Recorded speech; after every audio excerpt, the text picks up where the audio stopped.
feature Democrats Clay Pell, Angel Taveras, and Gina Raimondo. The debate comes exactly 2 weeks before the September 9th primary election.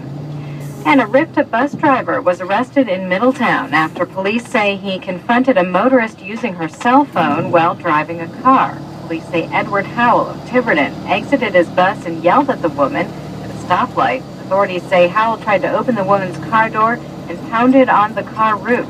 The Newport Daily News reports police allege Howell told the woman it was a driver like her who struck and injured his nephew.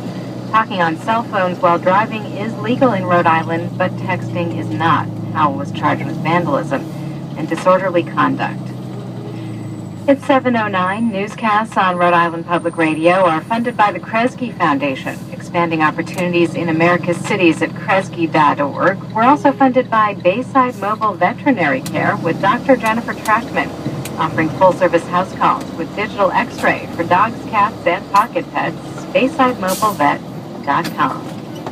In the weather forecast, sunny skies today, highs in the mid-80s with a light wind out of the south, and mostly clear overnight, lows in the mid-60s. Looking ahead to Wednesday, partly sunny, highs again in the mid-80s, and a slight chance of showers and thunderstorms in the afternoon and overnight.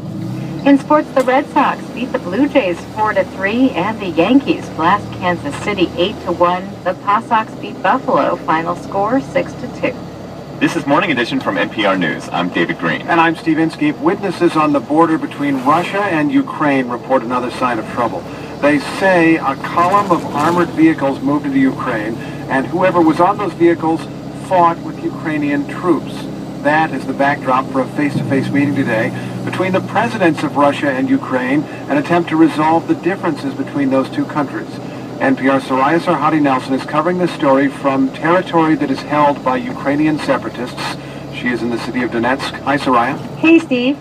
So, a lot to discuss here. Let's begin with these talks between the presidents of Russia and Ukraine. What are they going to talk about, really? Well, this is the second meeting between the two leaders, and it's taking place in Minsk, which is the capital of Belarus. But in Moscow yesterday, the foreign minister, Sergei Lavrov, warned people not to expect too much from these talks. He says that Vladimir Putin will demand follow-through on past agreed-to plans, for example, an unconditional ceasefire. Of course, you may recall that previous ceasefires were violated by the pro-Russian separatists. Putin is also calling for a Ukraine-wide national dialogue so that pro-Russian people who live here in Ukraine don't feel disenfranchised.